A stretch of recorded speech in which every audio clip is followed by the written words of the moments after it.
Құрметті көрермендер, бүгін біз Ақмола ассамблея аясындағы 30 жылдағы еңбек жолым рубрикасы бойынша подкасты Марат Молдашұлы Қойшынмен кездесіп отырмыз. Марат Молдашұлы, мынау сіздің еңбек жолыңыз бізге өте қызықты. Сол өз еңбек жолыңыз жайлы бізге баяндап берсеңіз. Рахмет. Ассалаумағалейкум, құрметті көрермендер. Енді 30 жыл ассамблея деп жатыр. Мен 30 жыл бойы ассамблеяда істеген жоқпын. Соңғы 3 жылда ғой зейнетке шыққанда. Еңбек жолы мен спортты маңайында өтті де 5 жасымнан спортқа бейімдедік. Неге десеңіз, әкем мұғалімдер бір жақта тұрды, бір ауылда. Сол көршіміз дене шынықтырудың пәнінен мұғалім болды. Соның балалары, ұлдары көп болды. Солармен бірге ойнағаннан кейін әкеме айтады, математик болған жоқ, спортқа кетіп қойдық. Сонымен бір есе қалатын оқиғалар көп. Бір ұлттық спортқа келгенім ол өзі бөлек. Жалпы мен ауылда дене шынықтырудың пәнінен мұғалім болдым, дене шынықтыру пәнінен мұғалім, физрук. Содан кейін ауылдың 8 жылында. Одан кейін жаттықтырушы болдым, күрестен, еркін күрестен. Одан кейін қазақ интернатына бардым, бірақ мектеп Петропавлда. Соған мұғалім болдым да, және балаларды күреске үйреттік. Әртүрлі спорттың түрімен айналыстық қой. Алматыда физкультурный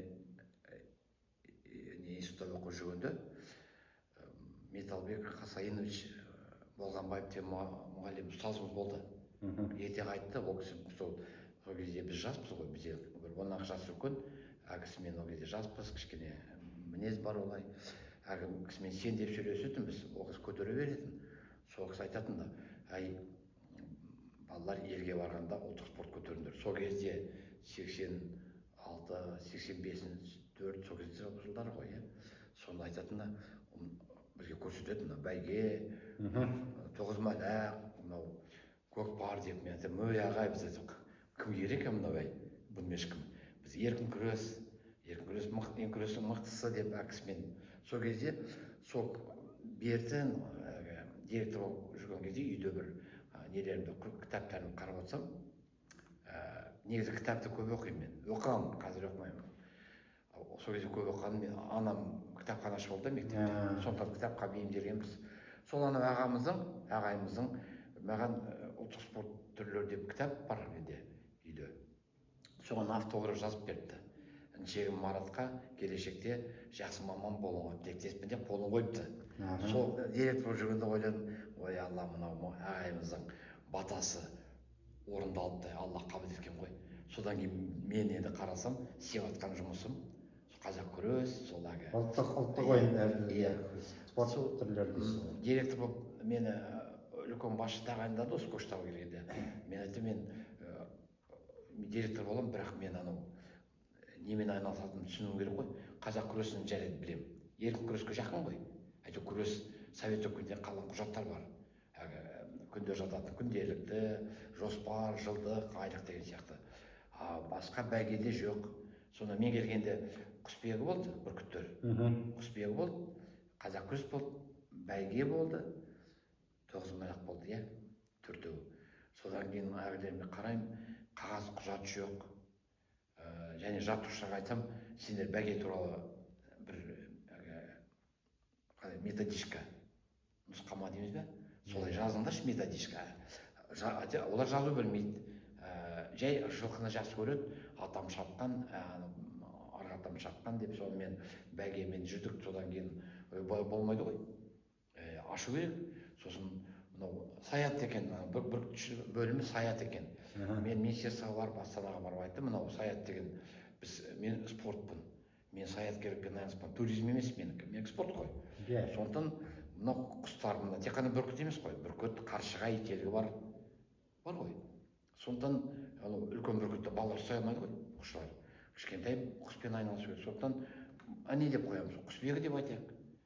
Құжаттарды қойып бардым, қазақтар айтқан құсбегілікпен айналысу деген сөз болған. Сондықтан атпен айналысу, атбегі, итпен айналысады, итбегі, құспен, құсбегі. Сонымен құс құсбегі бөлімін қылып аудардым, ауыстырдық. Енді өзіміз мына жақта жазамыз, Астанаға барып мөр бастырамыз, сонымен құжаттарды жинадық. Сосын мен директор болып жүрген кезде көкпар бөлімін аштық, аударыспақ аштық,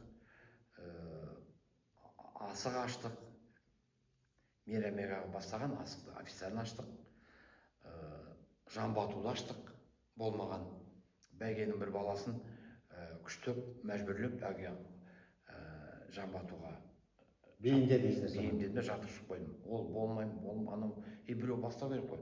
Жамбы деген негізі, жамбы деген ол нысана, мишень емес.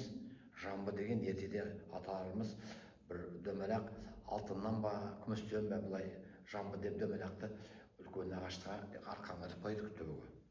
Соған мынау жамбыға кім тигізсе, қысымды соған тұрмысқа беремін. Тағы да бірдеңе сондай болған екен. Анаған тигізу, ол жамбы деген желмен былай айнап тұрады. Оған тигізу өте қиын ғой. Атпен шауып келіп. Ол бір жерде тұрып атпайсың ғой. Ол бір жерде тұрып атпайсың, оны атпен алыстан шауып келесің, анау іліп тұрған нәрсеге соны тигізіп түсіру керек қой. Негізі қанымызда бар ғой, құралайдың көзіне атқан дей ме, тигізген.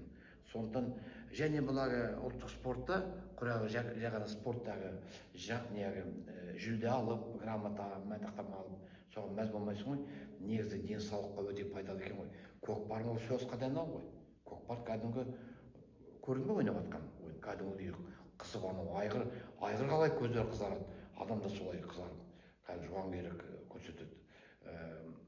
Бұлар жауынгерлік спорт деп атауға болады екен көкпарды. Енді айғырдың үстіне отырудың өзі бір керемет мықты адам болу керек қой. Бәйгеге енді балалар шыға береді ғой. Мынау жамбы көзге. Бүгін балалар бәрі компьютерден шықпайды, телефоннан анау көзге мергендік қой ол, соның бәрін мидың істеуіне. Асық та солай екен. Асықтың саусақпен шүйіріп жібереді ғой, үйіріп. Жайлақтырмайды ғой, былай тас сияқты былай жібереді ғой. Және көзге лазомерия керек па? Керек. Сосын оларға көп ақша керек жоқ. Үлкен мынандай осындай бір алаң болса, кілемді төсеп тастайсың да, адам күнара жейтін қазақтың астарын жинап алсын бесплатно. Соны тізіп қоясың да, ойнай бересің ба? Иә. Ол қалай? Сол саусақтар ғой мынау. Мынау саусақтардан бізге дейін қаншама адам болды, бізден кейін қаншама адам болады жер бетінде. Барлығының мынау орысша отпечатка дейміз ғой. Мөрі әртүрлі, Алланың қалауы солай ғой. Менікі сізге ұқсамайды, сізді анаған, сонымен жер бетінде қанша адам бар, бәрінің бірасы бөлу, сол мына мен ет жегенде де біз ананы, соның бәрі мынадан миға информация береді ғой, сондай қарап отырсаң біздің ата бабамыз сондай бір қалай болады, қайдан оқығанын Алла біледі. Әйтеу медреседе оқыды ма, молладан үйренді ме, бір-біріне ауызша тәрбие өткізді ме, әйтеу сондай дамыған болған ғой, қалай айтып. Ал енді Марат Молдашұлы, сіз мынау ұлттық спорт жанашыры ретінде бүгінгі күнгі жастарға қандай ақыл кеңес берер едіңіз? Ақыл беру, еңбек жолыңыздың тәжірибесіне қарай отырып. Ақыл беру, мен қыздарға айтпай-ақ қойын, қыздарда бәйге шабатын қыз қуды алып салдық қой. Қыз қуы болды ғой бізде. Өте травма көп. Құлап қалады балалар, жықылар, асау. Анда тез өту керек қой. Асау жықлар немен жаққа соғып жатады. Сосын травма сондай нелер көп болғасын, зақым кетеді денсаулықтарына. Алып тастадық қой. Ұлдарға мен айтам былай, спортпен айналысу міндетті түрде спортпен айналысу керек. Неге десең, спорт деген ол не только қолдың күші, білектің күші. Ол тәртіп, ол гигиена, тазалық. Сосын біздің аталарымыз сияқты спортсменнің кішкене намысы болады да, сосын сөзіне тұратын болады. Жігіт болады да кәдімгі. Тәрбиелік мәні зор дейсіз ғой. Өте ер балаға. Атқа міне алмаса, тек қана тілмен жаққа сүйенген, ол еркек емес қой. Ер адам көп сөйлеу керек. Біз көп сөйлейміз, мұғалім болғасын. Анарды үйрету керек қой, балаларды сөйлесе. Әйтпесе, ер адам қазақта көп сөйлемеген, қабақпен ғана, ұммен, жыммен, былай ғана ұстап отырған ғой. Солай тәрбие болған. Рас қой, Жастарға сондай ақыл бересіз. Спорт міндетті түрде. Мен айтпаймын ғой, сен спортсмен бол, біреудің аузын бұз. Жоқ, сен спортсмен бол, мықты адам. Ол адамға жәден нақақтан зиян келтірмейді. Ай сен таза болсаң, миың таза болса, күшті болсаң, сен содан кейін мықты полицай бол, полиция бол, прокурор бол, дәрігер бол, мұғалім бол, басшы бол, әкім бол, кім болсаң о бол. Бірақ сен мықты денең бойың мықты болса, ойың да мықты болады ғой. Рас қой.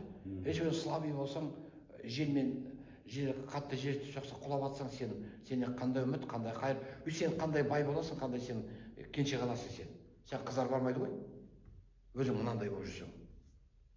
Рас қой, сен мықты болуың керек. Сен ертең әке боласың, сен ертең ата боласың. Сондықтан ұлттық спорттың маңызы көп. Сол қиын бір жағдай әлі ол да орнына келмей жатыр. Мынау орталық стадион қалай жиналып болды ойнайды ғой. Солай ортаға жинап көкпар тарту керек қой балалар. Қаланың ортасында. Оған халық жиналып көру керек қой. Сол жерден өздеріне жігіт таңдайды ғой қыздар барып. Анау мықты жігіт екен ай, анау қай ауылдық ай, қалай аттың үстінде қалай мықты отырады. Ол ағы құр аттың үстінде отыру бір ме? Екіншіден жерден 30-35 килограмм анау ненің текенің салмағы. Оны көтеріп алу керек. Оны сен бәрі көтерсейді ғой. Оны көтеріп алу еще қазір әйтеуір шеңберге салып, бұрын қазанға салатын да. Қазанға салып еді ғой бұрын, қазақ. Жақсы. Сондықтан көбіне мен есімде қалғаным сол ұлттық спорт.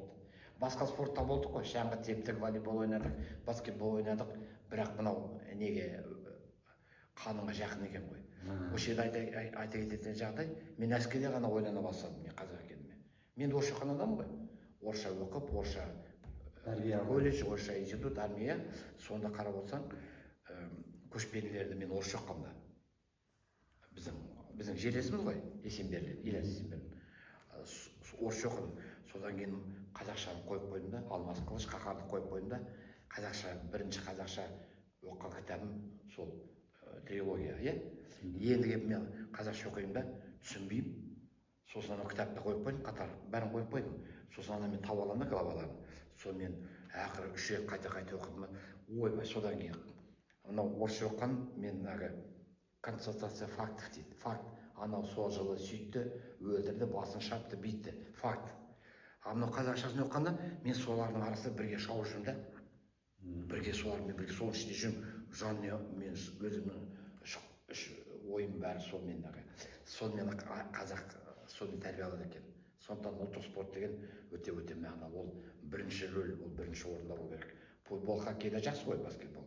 Ұлттық тіл, мемлекеттік тіл, өзің салт дәстүрің, өзің тәрбиең бірінші орында болу керек. Сол кезде біз жастарға айтарыңыз осы. Әрине ғой. Жақсы. Марат Молдашұлы келіп, уақыт бөліп бізбен сұхбаттасқаныңызға көп рахмет айтамын. Жақсы.